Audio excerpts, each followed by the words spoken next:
están mostrando la potencia de los videojuegos como objeto cultural sobre el cual trabajar el tema de humanidades digitales. ¿No sale? Bueno, es una pena porque hay muchos de estos. Entonces, humanidades digitales, investigación sí, pero muy casada con la literatura, sobre todo con la literatura de ciencia ficción, muy casada con el Big Data, muy casada con la analítica y muy relacionada con los videojuegos. Y eso es extraño, ¿no? Porque si ustedes miran el contenido de este congreso, ven la cantidad muy grande de ponencias, etcétera, no está muy representado el tema de videojuegos en el corazón de las humanidades digitales, siendo que la mayoría de esta gente o son videogamers o son teorizadores de videojuegos muy potentes. Estuve con Gonzalo Frasca el viernes en México, que es un personaje fantástico para nosotros porque es un diseñador de videojuegos uruguayo que tiene un doctorado en videojuegos en la Universidad de Helsinki y está trabajando en videojuegos políticos, y hablábamos mucho de esas cosas el otro día sobre humanidades digitales y videojuegos, ¿no? Entonces, antes teníamos una definición más formal, acá tenemos una especie como de andamiaje en qué andamos, ¿no? No es un movimiento académico, por más que acá hay muchos académicos, y por más que en Estados Unidos tiene una representación académica cada vez más potente, las humanidades digitales, pero no somos un movimiento académico, sino que somos literalmente un conjunto transicional de prácticas. No sabemos muy bien dónde estamos, no sabemos muy bien qué hacemos, no sabemos muy bien en qué categorías autoasignarnos o autoclasificarnos, y estamos trabajando en este camino que va de lo viejo a lo nuevo, sabiendo que lo nuevo de hoy es lo viejo de mañana. Nosotros leímos un autor que nos encanta, que se llama Boris Groys, acerca de lo nuevo, donde Groys nos muestra que lo nuevo en realidad no es una ontología, ¿no?, sino que es una relación, es una dialéctica. Lo nuevo y lo viejo están permanentemente mutando. Y nosotros estamos en este especie de balcón.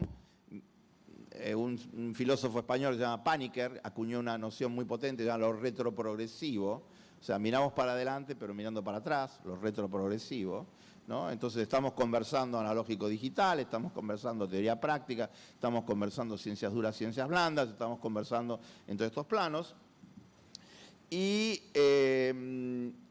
insistía yo con esta idea de que entre el 2004 y 2008 pasó algo grave.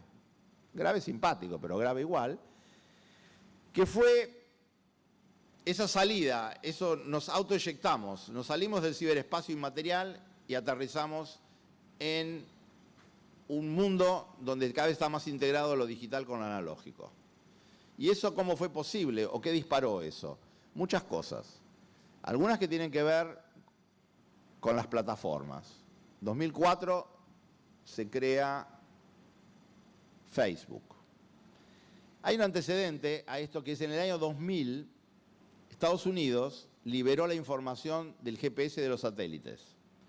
Hasta el año 2000 la información de los satélites de geoposicionamiento, con una exactitud de 100 metros, estaba restringido a usos militares y a usos comerciales.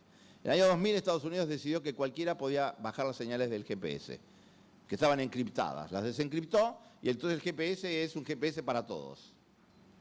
Eso cambió absolutamente todo, la idea de locación, de ubicación, de movilidad, etc. Al punto tal, por ejemplo, que en México, si ustedes no tienen un GPS o no usan Waze, no van a llegar nunca a ningún lado. Con el GPS y Waze tampoco llegan a ningún lado, tardan muchas horas, pero por lo menos en algún momento van a llegar. Si no tienen GPS y Waze, no van a llegar a ningún lado en ningún momento. Toman las autopistas, cierran el periférico, Reforma, etcétera, y uno tiene que ir por los bosques y se pierde completamente. El GPS sirve increíblemente, la combinación de Wi-Fi y de GPS, con una precisión increíble, ¿no? Entonces, en el año 2005, Google, que había comprado Google Maps, liberó las APIs y permitió que cualquiera pudiera trabajar sobre los mapas de Google. Entonces ya tenemos GPS, geoposicionamiento para todos, tenemos geolocalización de Google Maps y Google Earth para todos, y eso dio lugar a negocios, dio lugar a programas, dio lugar a posibilidades absolutamente increíbles. Y en el año 2004, Google crea Google Books, con otro nombre, se llamaba Print, Google Print en ese momento, y Google Books, las consecuencias que tiene para las humanidades digitales son incalculables. Es el proyecto de digitalizar todos los libros que se publicaron en la historia, que según Google son 130 millones, y que ya digitalizaron 30 millones.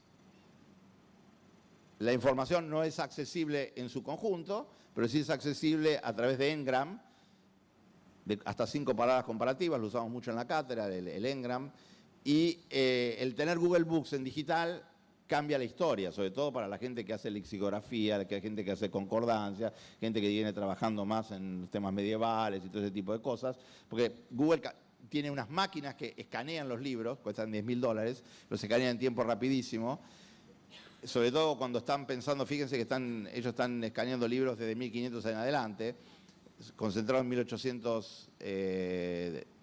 2008, pero los libros esos están muchos en manuscrito, han desarrollado unas técnicas de crowdsourcing, de corrección de errores, absolutamente increíbles, ¿no? Entonces, bueno, hay un montón de aportes que tienen que ver con este cambio, y fundamentalmente el iPhone. El iPhone es un antes y después en la historia. Es una de las grandes invenciones de Jobs, que hizo 4 o 5 que cambiaron toda la industria, pero lo que hizo fundamentalmente el iPhone entre 2006 y 2007 es poner en la mano de una persona más poder de computación que el que tenía el Apolo 13, pero sobre todo con estas concordancias de que hablamos antes, ¿no? Las APIs, la ubicuidad, el desplazamiento, etcétera, convirtió al iPhone en una máquina de hacer relaciones y de hacer conexiones. Esa es versión, ahora salió el 6, el 6 Plus, tenemos otras cosas, ¿no? Pero fundamentalmente cambió completamente la forma como nos ponemos en el mundo.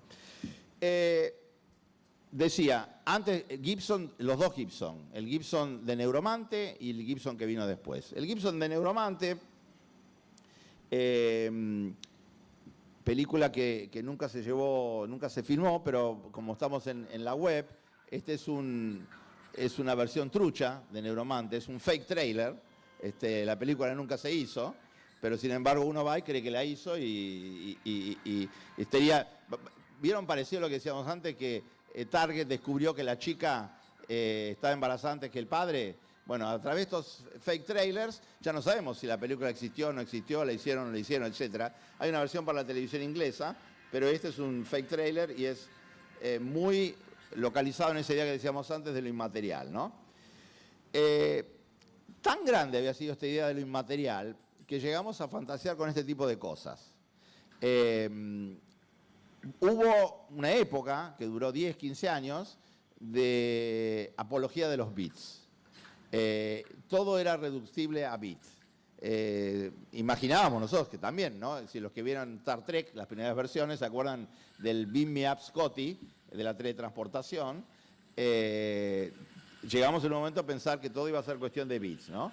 Y esto de alguna manera encarnaba ese momento histórico, ¿no? Y es simpático.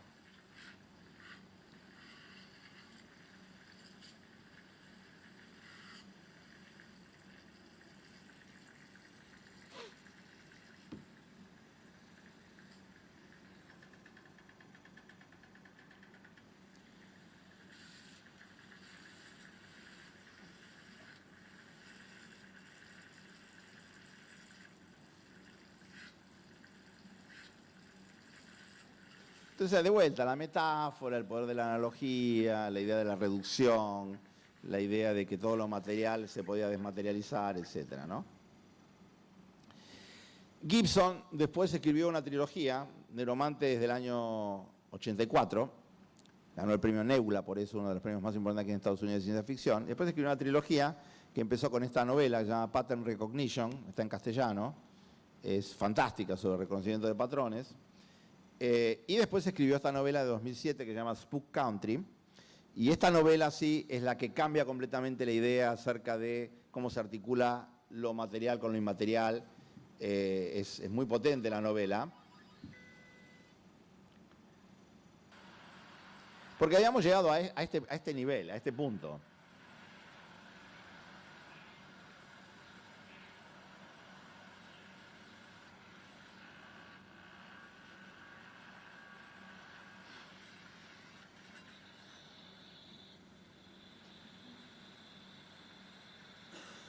Es un corto absolutamente increíble del año 2010. que es algo así como la omnipotencia de los píxeles.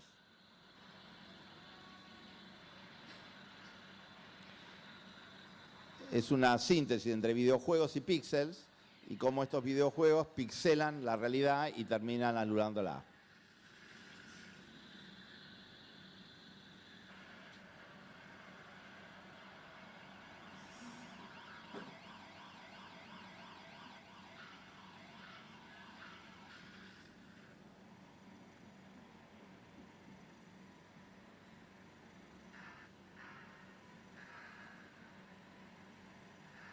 Con Tetris, con Space Invaders.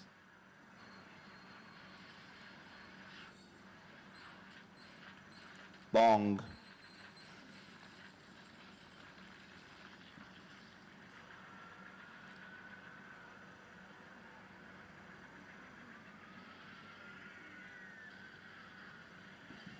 Bueno, entonces esta idea, digamos, de los píxeles que se comen todo, ¿no? Y yo digo, eso era la idea propia del primer Gibson, ¿no? No es el que está acá con nosotros, y esta es una linda imagen, es una escultura que se hizo en Nueva York en el año 2002, donde está tratando de plasmar de alguna manera esta integración entre lo digital y lo físico, ¿no? Es una pixelación, pero no como la que veíamos antes, sino es una pixelación física, y que tiene que ver con esta cosa de integrar lo analógico con lo digital. Hay un montón de materiales que pertenecen a unas figuras que se llaman ficciones de diseño y diseño especulativo.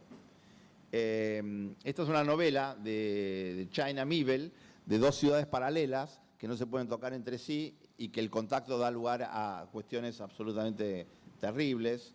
Estamos hablando de una nueva estética que tiene que ver con, de vuelta, integración píxel con mundo físico, con mundo real, y que estos son algunas manifestaciones. Hay una línea de trabajo de la nueva estética, que son todos capítulos de las humanidades digitales, ¿no? que hasta ahora nadie los puso todos juntos, pero que vamos integrando y vamos viendo como capítulos, ¿no? Una estética de las humanidades digitales, una retórica de las humanidades digitales, una ontología de las humanidades digitales, una metodología de las humanidades digitales, y que acá estamos dando como un panorama de todo este tipo de cosas, ¿no? Fluctuaciones fugitivas, gente que está trabajando, diseñando e inventando nuevas especies. Esta idea del everywhere, jugando con en todos lugares, pero con el where de software. El everywhere, un software que nos permite a nosotros que están en contacto permanentemente en todos lados, ¿no? Y que tiene que ver con esto que se llama la computación ubicua. Nosotros ya nos olvidamos de eso, porque nos parece muy divertido salir con un iPhone y poder estar en China y en cualquier lado, como estuvo Estela hace poco, y poder mandar un mail o poder hacer un WhatsApp y hablar con cualquier persona como si estuviera en la esquina. Pero llegar a esto fueron décadas, y tuvo que ver básicamente con miniaturización, pero tuvo que ver sobre todo con ubicuidad. Y tuvo que ver con esta idea de que la comunicación no está anclada al espacio físico donde uno está metido. Nosotros empezamos con las computadoras en los años 80, Edmundo, que hizo varias transformaciones de generaciones de computadoras, o Gaby, ahí en